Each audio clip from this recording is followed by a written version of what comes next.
On the other one, you bastard! Brought to you by supporters who probably have better taste than this schmuck.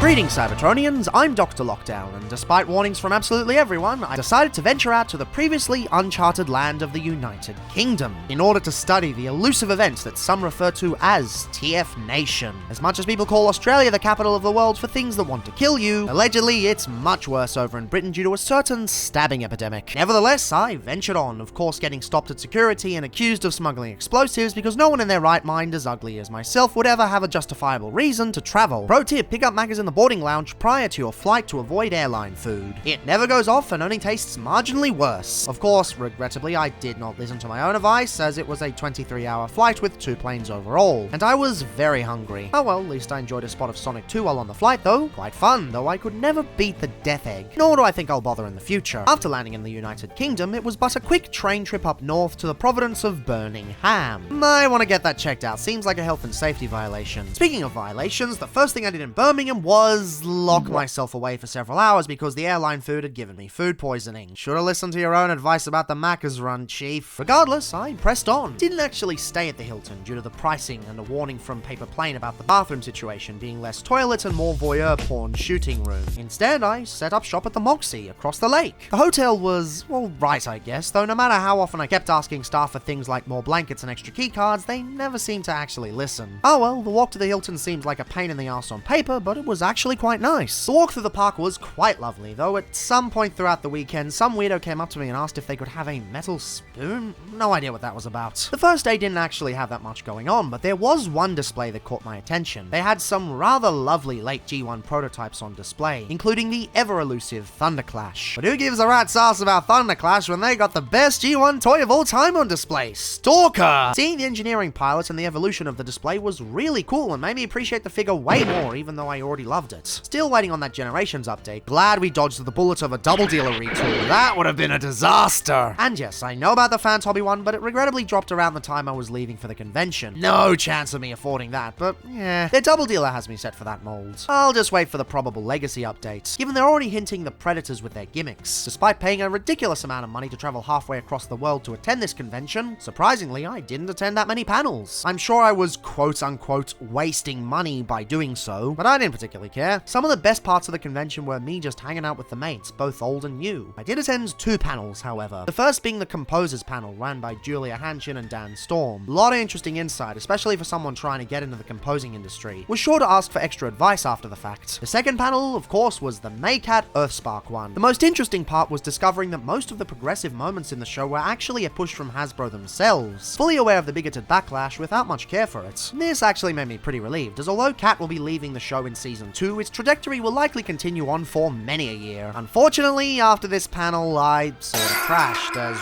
whoops! Guess who got corn flu? I made sure to ask for a rapid antigen test from the Moxie staff, and fortunately it wasn't COVID or anything of the like, although I did hear it was circulating at the con. Hooray for booster shots! Missed the Covey-Wovey by that much. Regardless, I pushed on with my days as much as I was able to, and lo and behold, Saturday had the doors open to an absolute frenzy. Of course, I knew what the most important thing I wanted was, and my first stop was In Demand's toys for a core class swoop. Yes, annoyingly, after months of Hasbro AU actually doing well in bringing the majority of figures to our shores, they just decided not to stock Swoop. Or Snarl, for that matter. So, people trying to complete their Volcanicai just can't? Regardless, Swoop was the top of the list for me. The rest I have on pre-order, so I can wait patiently. Swoop was an absolute must. And yes, predictably, he's the best Dinobot of the bunch so far. He feels the most complete as a standalone core class figure. Yes, the knees look a bit odd and the weapons are kind of funky, but even before taking into consideration that he's a combiner, we have the sign ready and waiting. He's easily one of the most solid offerings of the small scale this year, and if you're going into the other Dinobots already, he's an absolute must. Also puts my faith back into Volcanicus. Let me tell you, it's been a bit of a roller rollercoaster with this one. Started out super hyped, then felt a bit disappointed. Wondering if I'd even feel anything completing the combiner. But now that I know what this figure does well and what it doesn't, even with all its faults, I'm incredibly excited to finish Volcanicus. Now, one more left. Let's get this done. And of course, alongside this fine lad, we also had a Sound Blaster. Couldn't remember if I bothered to get this one or not, so I took a chance. Turns out I didn't yet, so good call. And yeah, here's another sound wave. Not sure if I should have bothered given I'm not doing the completionism thing anymore, but it's still quite fun to have. Bit annoyed at the paint QC on this copy though. They didn't do the spray properly, so it's almost got two sets of buttons. Or he pissed on his loincloth. I'm pissing on the moon! How do you like that, Obama? I pissed on the moon, you idiot! Oh well, at least we have a buzzsaw now. People can stop asking for one. Right? But that wasn't all I picked up from In Demand. Oh no! Further up along the line, they transitioned into second-hand packages. And this was easily the highlight of my figure purchases. Since Siege, I've always sort of sauntered into getting all of the Countach versions. I wasn't really completing the set, but each time they'd come out with a new one, I'd go, shit, that looks cool, I really need that. Unfortunately, due to Amazon's poor stock situations back in the day, I was never able to get the G2 version. Until now. For basically retail price, In Demand had one set hidden under piles and piles of Earthrise nonsense. Pretty sure it was hidden under a Double Dealer and a Starscream, as if I didn't hate those toys enough. Regardless, he's basically as beautiful as I anticipated he would be. Even without the toy hacks, is easily the most stunning of the set. And now that I've finally got him, I can track down a Netflix sideswipe and safely say I've got the whole set. There was a sealed one at the con, but I chose not to go down that road as it was basically Voyager price, and I was on somewhat of a budget. But yes, this mold continues to be great, and I'm happy to say I'm a Countach completionist now, along with the Tetradets. Oh, and yeah, I guess he also came with a Slam Dance. I don't know, I'm not really feeling it. These colors just do not work on this mold. The original was pretty nice, but here it just looks gaudy. And yeah, people are right about those ankles. They're super tight. Feels like they're gonna break just looking at them. Pretty easy addition to the sales pile. The sooner this is gone from my collection, the better. Still, I got the sideswipe I wanted, so no regrets. Of course, no TFN is complete without a stop off to the ever-famous Toy Fu, not to be confused with Boy Fu because that's a whole other rabbit hole. Matter of fact, spend any time anywhere at the con and the locals will basically coerce you into buying from them. Toy Fu was a charity, so if you're gonna buy from anywhere, they're probably the best. The first thing I picked up was Dark of the Moon Cyberverse Battle Steel Optimus Prime, from way back in the day when Cyberverse was a scale and not a toy line. This is one I always remember seeing on store shelves when I was collecting as a kid, but I convinced myself I didn't want it as I already had the standard version. Well, take that, younger me. I finally matured and realized I want to buy all the things. Regrettably, I didn't notice until way after that one of the fists was broken, but ah well. It's still a very nice fellow. I'd argue nicer than the standard version. It really takes me back to a simpler time, probably more than my actual childhood copy. Kinda weird how it works. And then of course, moving further down, I found even more Cyberverse goodness with the absolute beefcake that is Action Set Megatron. I already had the standard version from a few years back, but it never quite hit right. It never carried the chunkitude that I came to love from the Voyager. Killer toy, by the way, absolutely recommend. Regardless, I feel like I get this toy a lot more now. It's obvious this was always the intended use of the core robots, with the way the proportions work and everything. Honestly, I don't even know why they bothered with the standalone release. It's clear it was an afterthought. Regardless, missing missiles or no, this thing is a real treat.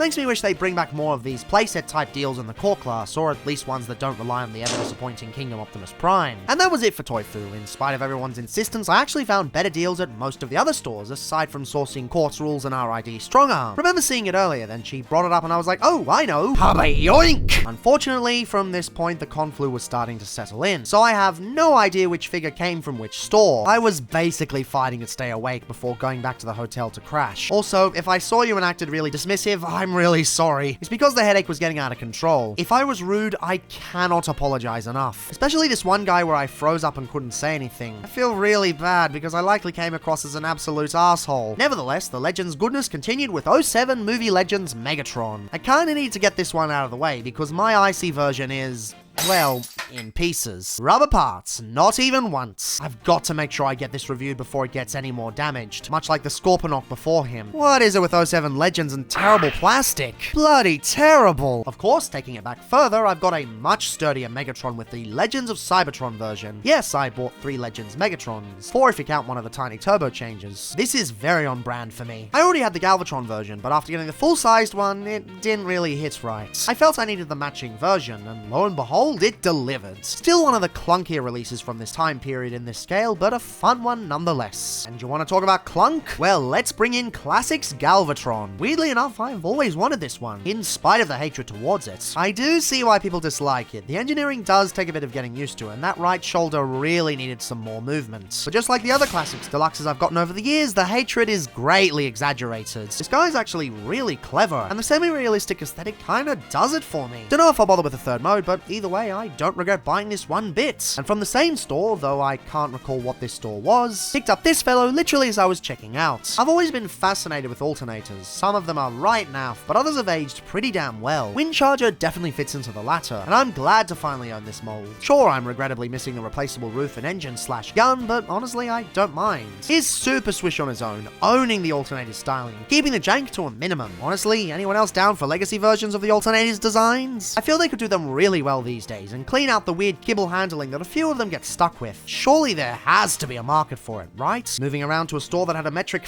ton of G1, I settled on finally grabbing a complete set of Battle Patrol Micromasters. They also had a rough stuff, but regrettably it was out of my price range. I still had to pay for food and all. Ultimately, I chose the Micromaster set because it perfectly closed out the kerfuffle from that Supernova many years ago, with the Sunrunner that was incorrectly priced, then jacked up out of spite to basically triple the cost of this entire set here. Either way, it's done now, and I finally have the set, even with a big shot without a gimped cannon. Bit rusty in a few areas, and I mean literally, but ultimately it's a worthy pickup. After stumbling out of that, I couldn't go 2 steps without being greeted by a whole wall of robots in disguise figures. Of course, that didn't bother me in any way. RD 15 is probably the most underrated line of the past decade. Sure, the gimmick toys could get pretty rancid, but the deluxe selection had some absolute bangers. Of course, upon seeing these, I couldn't pass up the opportunity to grab the last Warrior class release that I was sorely missing. Scorponok is an absolute treat. I always lamented the lack of a release here in Australia, or maybe he did release? Can't remember, but he certainly never dropped in my area. Regardless, this guy is such a lad. He's just so full of personality, and the plastics all have this wonderful fleck to them, making him seem way more premium than he might seem at first. Like all deluxes from this line, or I suppose Warriors, there's parts that could be improved, but he's still an absolute blast, and definitely the most vibrant pickup of the trip. In fact, he was kind of the go-to figure for messing around with after the con was over. Sideswipe may have been the best, but Scorponok was definitely the most interesting.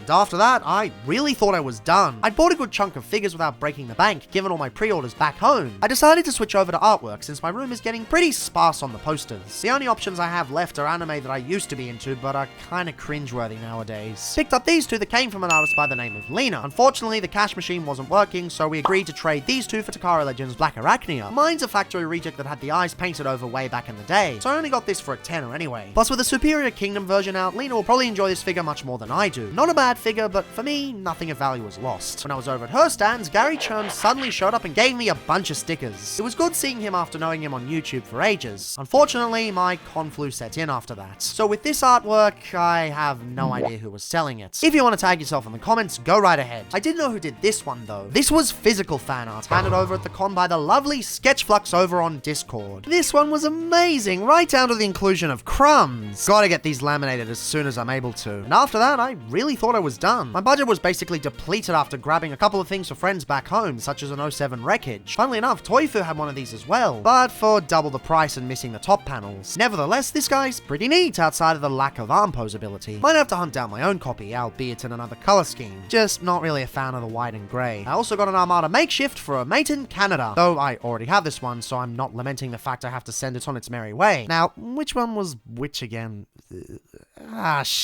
Regardless, I really thought that was it. I genuinely thought I didn't need anything else. Until I saw Prime Cyberverse Tailgate and Cyberverse Tiny Turbo Changer Acid Storm for £1 each. I had to get these. One, because Tiny Turbo Changer never released after Wave 3 in Australia, and two, well, Prime Cliff Jumper is like the best Legion toy ever, and this is another great deco of that. I also got a free blind bag included with it. With another Acid Storm. Fun. And that was really it for purchases at the convention. I mean, I guess I nabbed a replacement copy of Dark of the Moon Laserbeak, but that was kind of paid beforehand from Ultra Primal and delivered by that toy guy. Not really a convention purchase per se. I didn't really focus on buying everything ever. As stated earlier, my focus was less on attending every crazy thing and buying every impulse purchase, and more hanging out with the lads. Those are the kind of memories I wanted to retain from the experience, and with that, I can safely say I got my money's worth. Unfortunately, I can't say the same for London. This shit was boring as f***, with food that was mediocre at best and sightseeing that overcharged like a motherfucker. Transformers hunting was completely useless, where major stores essentially had bugger all. Although, to be fair, the only reason I went to Hamley's was because one of my friends insisted I take a photo of the Optimus Prime statue, despite the fact there was already one at the King's Comics event, albeit smaller. But yeah, predictably there was nothing there. Did pick up Void Rivals from Forbidden Planet though, and Paper Plane picked up a Tarantulas, so weirdly some disheveled lady tried to steal it. Tried to reach into his bag and just yoink the thing out. Not sure why. Still, we ended up having a good enough time. A quick trip to the museum was nice, even if they really overcharged for some of the exhibits. I mean, the sci-fi thing was really cool, but they charged way extra for it. And we saw a movie on the last day, though I won't say which due to the writer's strike. Sorry guys. Will say though, the hotel was quite nice. Sure, it was a shoebox, but it's London. You're not gonna find a big spacious hotel that's cheap. It was tiny, but for what it was really comfortable and the staff was really friendly. My only complaint was they charged the equivalent of 20 bones for just plain cereal, which is a bit absurd if you ask me. Also just down the road was a terrible reminder of the most unnecessary parts of Xenoblade 2. God, why am I remembering this? Why am I remembering this? And of course, that was capped off with a short flight home. Not because it was a quicker route, but rather because nobody books the rest of the row, so I was able to lie down for the whole thing, subsequently avoiding the majority of food and likely the food poisoning that came with it. All in all, an absolutely fantastic time overseas. Don't think I'll do this again next year due to funds and general exhaustion from this outing, but I thoroughly enjoyed this event and I would happily do it again in the not so near future. Now, please bear with me while I sleep for the next 10,000 years to recover from this. See you at the end of eternity or some shit.